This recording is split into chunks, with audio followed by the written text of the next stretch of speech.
오늘 저는 여러분들과 함께 읽은 사도행전 16장 9절로 15절 말씀을 통해서 루디아와 빌립보 교회라는 제목으로 하나님의 말씀을 함께 나눠보겠습니다. 갈릴리 나사렛 예수께서 시작한 이 복음이 우리에게까지 전달되는 과정에는 여러 가지 결정적인 계기들이 있습니다. 그 중에서 성경에 나오는 계기는 바로 바울에 의한 유럽의 선교 사건이었습니다. 사도행전 15장 6절에 따르면 오늘 저 지도를 보시면 이 지도가 바울의 2차 전도 여행입니다.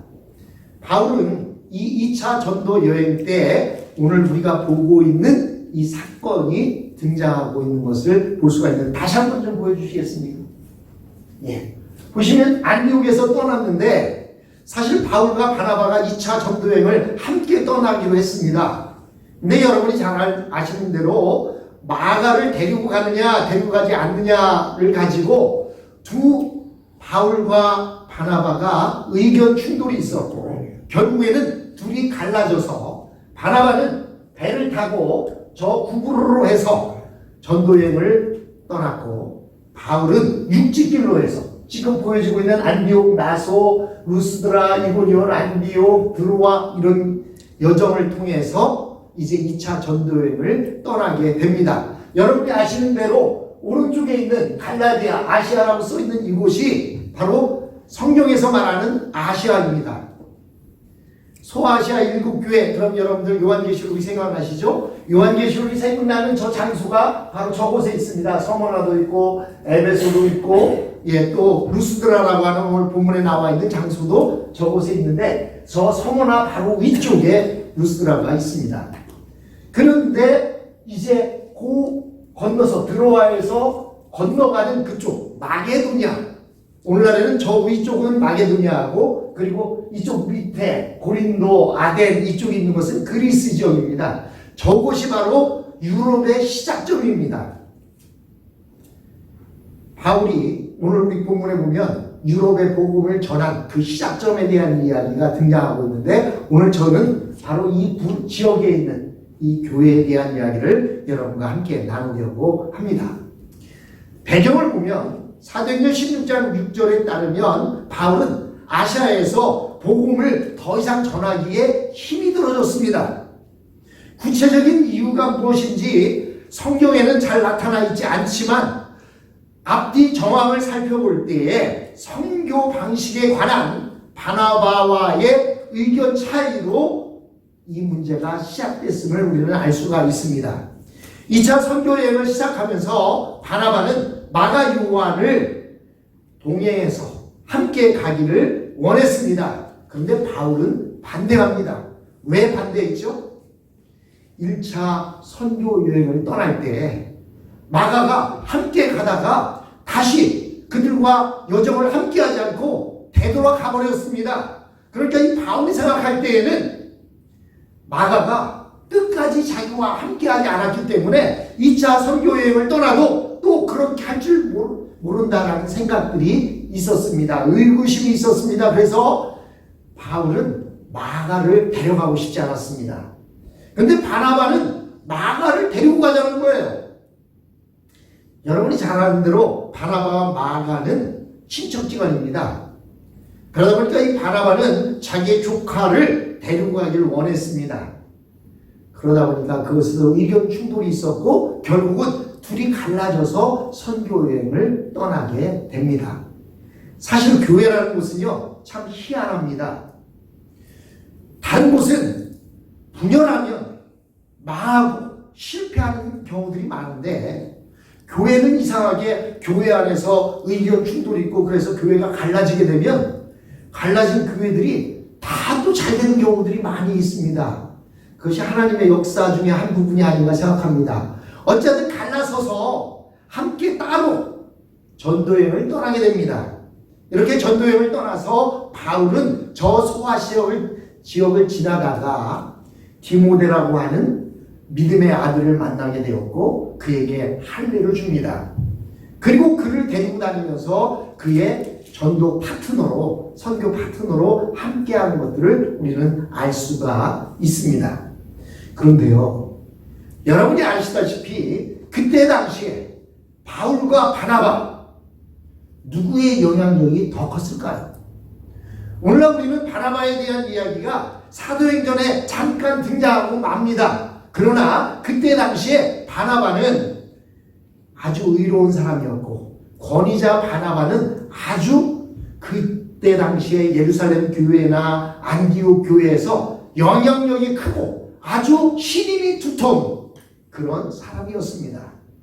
그런데 바울이 그와 갈라서서 다르게 선교여행을 떠난다고 하니까 많은 선교지 지역에 그런 소식이 났을까요? 안 났을까요? 여러분이 잘 아시는 대로 좋은 일들은 소문이 잘 안 나지만 나쁜 일들은 누가 소문을 내지 않아도 알게 되는 것이 우리 인간사의 모습입니다. 그러니 바울이 가는 곳마다 사람들이 묻는 거죠. 지난번에 올 때는 바나바 선생님하고 함께 오시더니 왜 혼자 왔어요? 안 물어도 되는데. 이 사람들은 참 희한합니다. 그러다 보니까 이 바울이 선교를 하는데 아주 참 힘이 들었습니다. 결국 그가 드로아까지 이르게 됩니다. 여러분, 드로아라고 되어 있는 것은 우리 성경에 이 영어 표현을 드로아로 번역을 해놓고 있지만 이 드로아는 우리가 아주 잘 아는 지역입니다. 트로이 목마라는 이야기를 여러분 들어보셨습니까? 오디세이에 보면 트로이 목마 사건이 나옵니다. 그 트로이 목마에 나오는 그 트로이라고 하는 도시가 바로 성경에 나와 있는 드로아라고 하는 지역입니다. 바울은 터키와 그리스 사이에 있는 항구에 아주 가까운 드로아에 현재 머물러 있었습니다. 복음을 전하자니 소아시아 지역에 복음을 전할 때마다 자꾸 바나바에 대한 이야기를 하면서 괜히 불신을 갖는 것 같고 바울의 바나바에 대한 이야기를 자꾸 묻기 때문에 복음을 전하는데 어려움이 꽤 있었을 것입니다. 그래서 바울은 거기에서 이 트로이 지역에서 드로아에서 고민이 됐을 것입니다. 힘들더라도 계속 이 아시아 지역에서 그리고 갈라디아 지역에서 복음을 전해야 하느냐, 아니면 과감하게 이 에게이를 지나서 저 유럽에 가서 복음을 전할 것이냐 라고 하는 것에 대해서 갈등을 하고 고민을 하고 있었습니다. 그런데 오늘 본문 16장 9절에 보니까 마게도니아 사람이 나타나서 이렇게 말합니다. 마게도니아로 건너와서 우리를 도우라 라고 이렇게 말합니다. 바울은 환상 중에 그것을 보았다라고 성경에 기록해 놓고 있습니다. 바울이 처한 상황을 알고 있던 어떤 마게도니아 사람이 비밀리에 바울을 찾아와서 자기의 의견을 전하기도 했을 것입니다. 바울 선생님, 왜 아시아 지역에서만 복음을 전합니까? 우리 지역에 오셔서도 복음을 좀 전해주십시오 라고 하는 사람이 있었을 거예요. 그래서 여러 가지로 고민하고 있는데 환상 중에 마게도니아 사람이 와서 우리에게 건너와서 우리를 도와주십시오 라고 하는 그런 환상을 보게 되었습니다. 바울은 이것을 하나님의 뜻으로 여기고 드로아에서 배를 타고 에게를 건너서 사모드라게와 네아폴리를 거쳐서 빌립보라고 하는 지역에 도착을 했습니다. 바울의 일행은 빌립보에 도착한 며칠 뒤에 안식일이 되어 기도할 곳을 찾다가 강가로 갔다고 합니다. 왜 강가로 갔을까요? 많은 유대인들이 디아스포라로 모여서 살 때에 강가 근처에서 넓은 지역에 모여서 그들끼리 예배를 드리기도 하고 회당이 있으면 회당에서 모여서 예배 드리지만 그때에는 아마 빌립보 지역에 회당이 없었던 것 같아요. 그래서 이 바울은 유대인들이 모일 만한 장소가 어딜까 생각해 보니까 강가에 가면 아마도 있지 않을까. 그래서 강가로 갔다고 합니다. 그곳에서 기도 모임이 정기적으로 열린다라는 아마 정보도 들었을는지 모르겠습니다. 보통 같으면 회당을 찾아가는 것이 당연한 일일 텐데 그곳에는 회당이 없었기 때문에 어느 강가에 가면 유대인들이 모여있더라 라는 정보를 듣고 그는 그곳에 갔습니다. 그런데요 여러분, 이 빌립보라고 하는 지역은 작은 지역이 아닙니다. 이 빌립보 지역은요 마게도냐에서 가장 큰 그런 도시였습니다. 빌립보라고 하는 이름은 알렉산더 대왕의 아버지인 그 빌립 2세의 이름을 따서 빌립보라고 하는 도시의 이름을 지었고 도시가 생겨났습니다. 그러다 보니까 이 도시는 이 마게도냐에서 가장 큰 도시였고 이것은 로마의 식민지로 로마의 영향권 안에 있던 그런 곳이었습니다. 로마 황제들은요 전략적으로 요충지를 삼아서 그곳에 로마인들을 이렇게 거주시켰는데 바로 이 빌립보라고 하는 것이 그 요충지 중에 하나였습니다.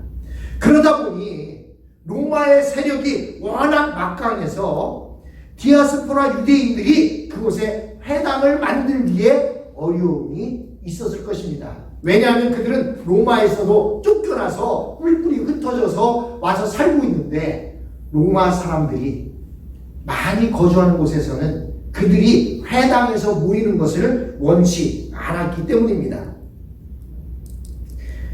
그런데요 오늘 우리가 읽은 15장 13절에 보니까 그곳에 모인 이들이 모두 어떤 사람이었다고요?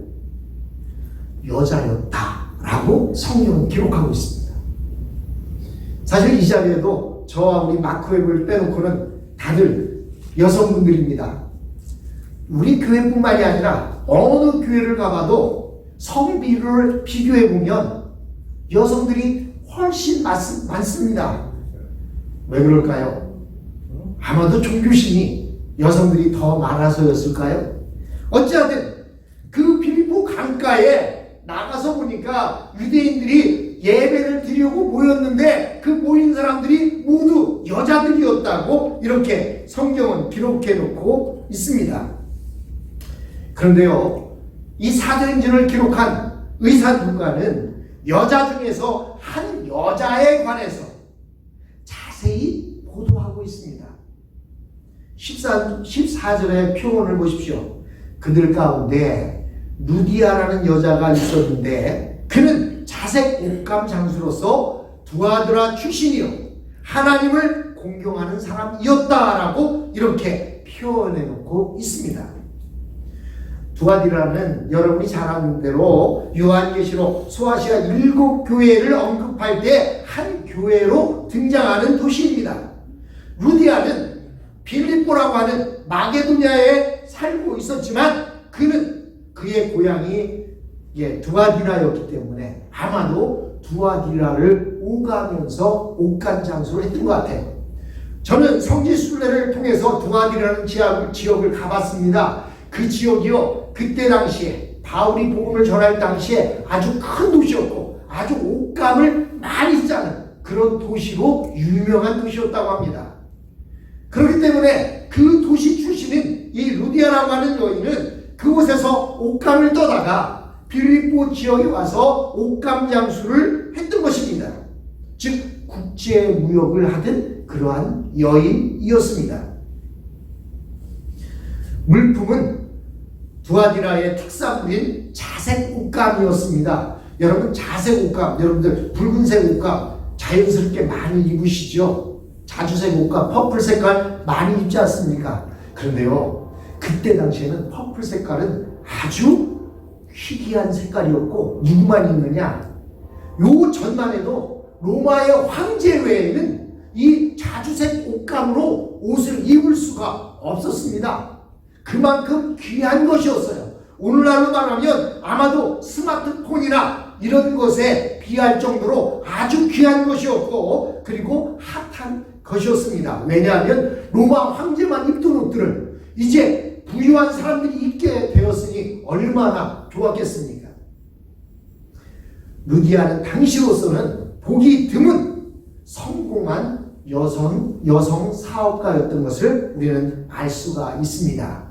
그런데 오늘 누가는 이 사도행전을 기록하면서 이 루디아를 이야기하면서 앞에 수식어를 답니다. 뭐라고 달고 있습니까? 하나님을 공경하는 루디아 라고 표현해 놓고 있습니다. 즉 이 말은 루디아가 이 마게도니아 살고 있지만 그는 유대교인이었다는 사실을 알 수가 있어요. 즉 유대교 이스라엘 사람은 아니지만 유대교로 개종했다는 것을 의미하고 있습니다. 로마의 태폐 문화에 영증을 느낀 탓이었을까요? 아무튼 루디아는 하나님을 만나게 되었고 하나님을 믿게 되었고 유대교로 개종한 사람이었습니다. 사실 로마의 제국들은 인생이 즐길 만한 요소들이 참 많이 있었습니다. 그래서 이 로마인들은 가는 곳마다 야외 극장들을 지어놓고 또한 목욕탕을 크게 지어놓고 그것을 즐기는 그런 일들을 하고 있었습니다. 그런데 이 루디아는 그 즐기는 것을 포기하고 유대교로 개종했다는 것을 볼 수가 있습니다. 여러분 로마 체제는요 한마디로 말하면 황제 숭배 사상이 있었습니다. 인간의 신격화였던 것입니다. 로마 제국의 절대화가 있었습니다.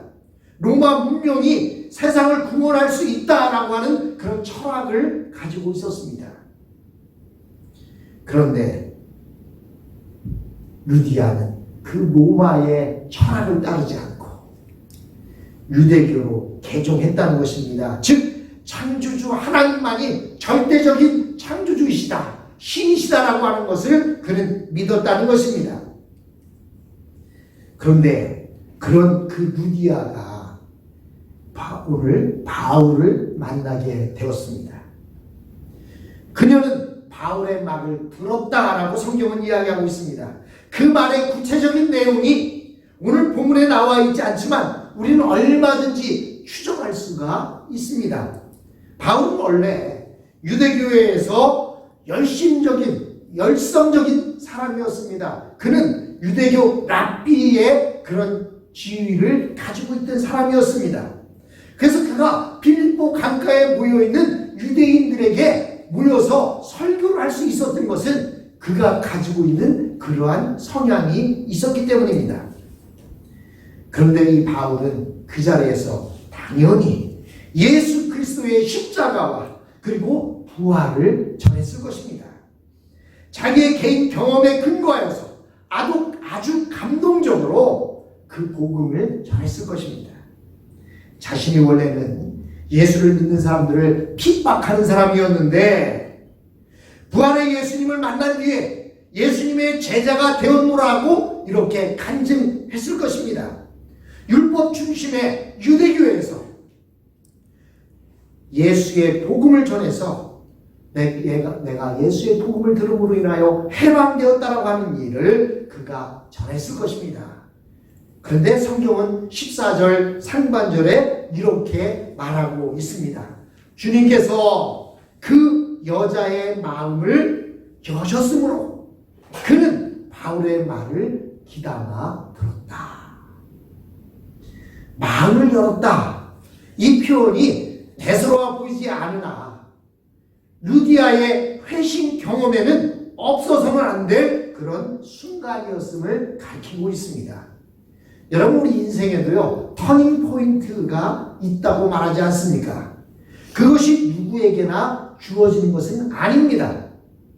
마음이 열리는 일이 기계적으로 일어나는 것이 아니라서 본문을 기록한 누가는 주께서 그 마음을 여셨다라고 이렇게 표현했습니다.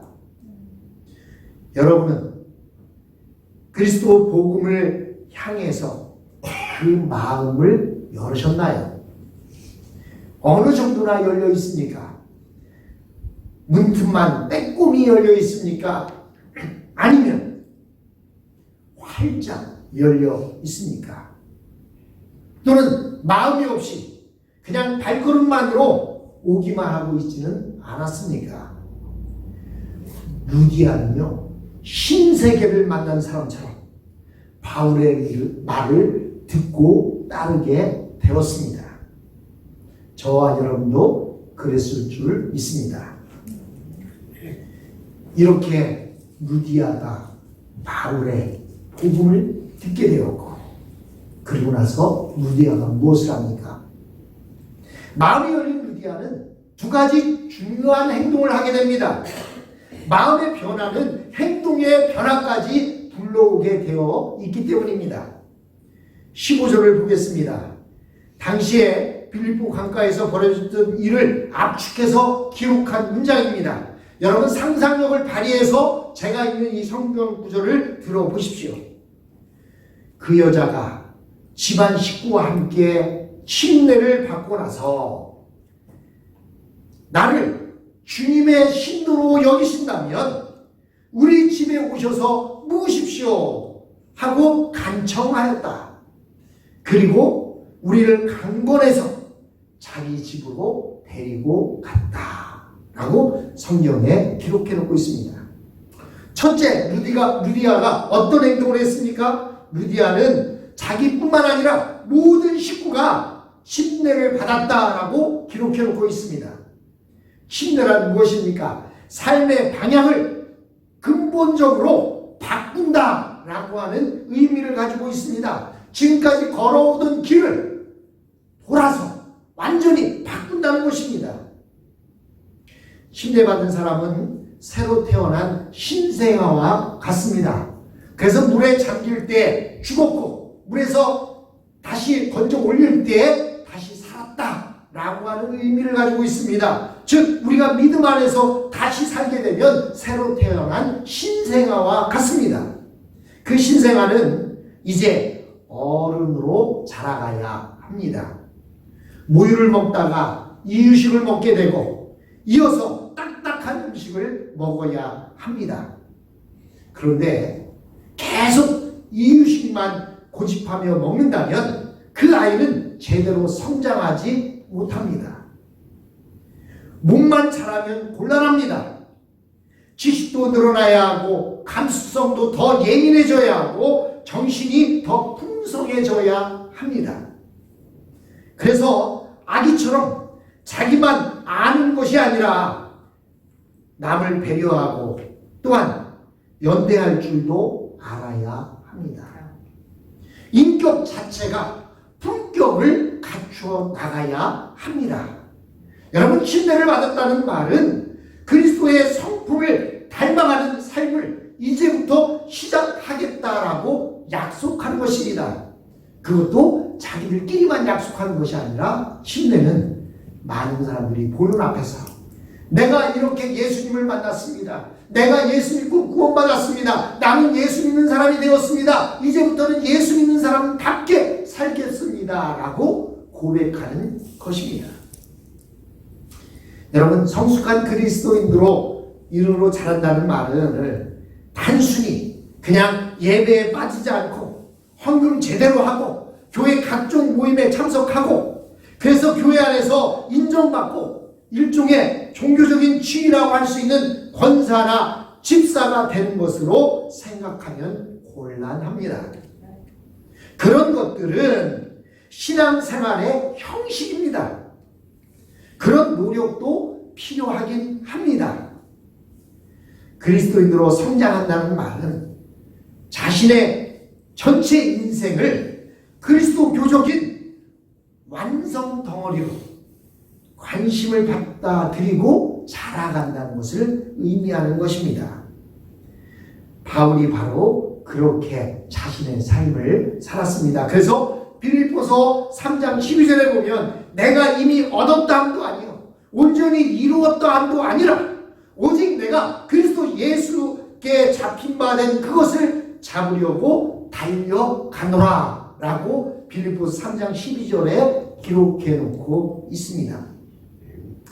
여기서 중요한 사실은 다음입니다. 삶의 방향을 분명히 잡고 달려가는 사람은 교회 안에서나 교회 밖에서나 여러분 옆 사람과 실랑이를 벌이지 않습니다. 다른 이에게 영향을 받지 않기 때문입니다. 왜냐하면 그의 안에는 심지가 고든 예수 그리스도께서 함께 하시기 때문입니다. 여러분 빌립보 교회는 바로 이 루디아의 집에서 시작이 됩니다. 그리고 빌립보 교회라고 빌립보서에서 보시면 바울이 감옥에 갇혀있는 상태에서 빌립보 교회에 항상 기뻐하라고 편지를 보냈을 때에 그 빌립보 교회가 어디냐? 바로 루디아의 집이 빌립보 교회였던 것입니다. 루디아의 두 번째 행동은 무엇이었습니까? 그는 그들의 식구들과 함께 침례를 받고 그는 어떤 행동을 합니까? 바울의 일행을 자기 집에 머물도록 이렇게 제안을 합니다. 그는 성공한 사업가였으니 집도 넉넉하게 컸을 것입니다. 자기 집을 가정교회처럼 사용하고 싶었던 것입니다. 이는 바울의 일행을 배려한 제안이었습니다. 여러분, 아까 서두에 말씀드렸듯이 바울은 지금 터키 지역에서 선교를 했지만 여러분, 어떻게 보면 선교 경쟁에서 버티지 못하고 이렇게 어쩔 수 없이 바다를 건너서, 즉 에게해를 건너서 빌립보까지 오게 되었습니다. 그렇기 때문에 그들은 재정적으로도 아주 열악했고 따르는 사람들도 많지 않았습니다. 또한 바울은 신체적으로도 병약했습니다. 무전여행하듯이 지금 빌립보까지 와 있습니다. 그런데 그런 바울에게 천만다행으로 이제 루디아의 집을 중심으로 바울의 일행은 선교 활동을 이어갈 수가 있게 되었습니다. 이 루디아의 집이 바로 유럽 최초의 교회가 되어진 것입니다. 그 교회를 통해서 복음이 계속 유럽으로 전파되다가 우리 대한민국에까지 이르게 되고 우리에게까지도 복음이 이르게 된 것입니다. 그 후로요, 바울은 빌립보 교회의 관계를 계속 이어가는 것을 볼 수가 있습니다. 빌립보 교회는 바울을 꾸준하게 재정적으로 지원했습니다. 그래서 바울은 빌립보서 1장 8절에 이렇게 기록해 놓고 있습니다. 데살로니가에 있을 때에도 너희가 한 번뿐 아니라 두 번이나 나의 쓸 것을 보내었도다. 빌립보 4장 16절에 말씀합니다. 또한 바울은 빌립보 교회를 향한 자신의 마음이 어떠한지를 빌립보서 1장 8절에 기록해 놓고 있는데, 내가 예수 그리스도의 심장으로 너희 무리를 얼마나 사모하는지 하나님이 내 증인이시라 라고 이렇게 빌립보서 1장 8절에 기록해 놓고 있습니다. 루디아의 집에서 시작한 빌립보 교회는 단지 빌립보 교회만이 아니라 초기 그리스도교 선교 역사에서 가장 중요한 역할을 감당하게 된 것입니다. 여러분, 루디아의 이런 행동은 사실 쉬운 일이 아닙니다. 바울의 일행이 머물면 불편한 일이나 짜증나는 일도 벌어질 것입니다. 식사를 준비해야 하고 친구도 따로 준비해야 합니다. 그리고 비용도 만만치 않게 들 것입니다. 또 하루 이틀도 아닙니다. 그런 모든 불편한 일을 감수하면서 자기 집을 내준 이유가 무엇입니까? 성경에 보니까 나를 신도로 여기신다면 이라는 단서가 붙어 있어요. 즉 복음 사역에 동참하려고 하는 강렬한 의지가 있는 것을 볼 수가 있습니다. 그냥 돈이 많아서 그렇게 했다고 볼 수가 없습니다.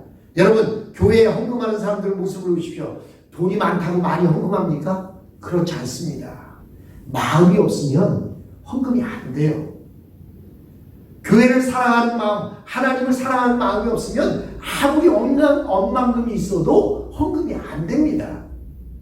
루디아가 아무리 성공한 사업가라 한다 할지라도 자신의 불편함을 감수하면서 그렇게 할 수 있었던 것은 나를 신도로 여기신다면, 나를 예수 믿는 사람으로 받아들이신다면, 즉 그가 내가 예수님을 만났기에 그의 마음속에서 그 복음 사역에 동참하려고 하는 그 강한 열정이 있었기 때문입니다. 여러분, 만약에 이 사건이 여러분에게 주어졌다고 한다면 여러분은 어떻게 했을까요? 저에게 주어졌다면 어떻게 했을까요? 아유, 저희 집에서 하루 이틀 묵어가는 건 괜찮은데 저희 집이 누추해서요. 그냥 하루 이틀 계시다 간다면 좋겠는데, 아니 아예 루디아처럼 말을 안 꺼냈을지도 모릅니다. 아이, 누군가가 알아서 재워드리겠지. 그냥 할 수 있는 건 알아서 찾아가겠지. 아마 이렇게 생각하는지도 모릅니다. 사랑하는 성도 여러분, 오늘 우리는 어떻게 이런 소중한 전통을 오늘의 현실 교회에서 이어갈 수 있을까를 우리는 생각해야 합니다. 그래서 여러분, 우리가 코비드가 있기 전까지 1년에 2번씩 에그로를 만들어서 그것으로 얻어진 모든 순수익금을 선교지에 보내는 그런 훌륭한 일들을 감당했었습니다. 그것도 20여 년이나 긴 세월 동안 에그로를 만들고 거기서 나온 그것으로 선교지에 보내서 선교를 하고, 아프리카에 물이 없어서 굶주린 자들에게 그 우물을 파는 그 사역에도 함께 동참하고 여러 많은 일들을 했었습니다. 그러나 지금은 인원도 줄었고 코비드 이후에 모이기도 힘들어졌고, 그래서 할 수가 없을까요? 여러분, 여전히 열정이 있으면 할 수 있습니다. 마음이 있으면, 나를 힘들어 여기신다면 우리 집에 와서 묵으십시오. 그리고 그가 강권해서 그 집에 들였다라고 성경은 말하고 있습니다. 여러분, 이런 태도로 신앙생활하는 것이 불가능할까요? 아닙니다. 할 수 있습니다. 저와 여러분, 이 루디아처럼 하나님을 만난, 예수님을 만난 그 기쁨으로 열정을 가지고 주님을 섬기는 저와 여러분이 되었으면 합니다.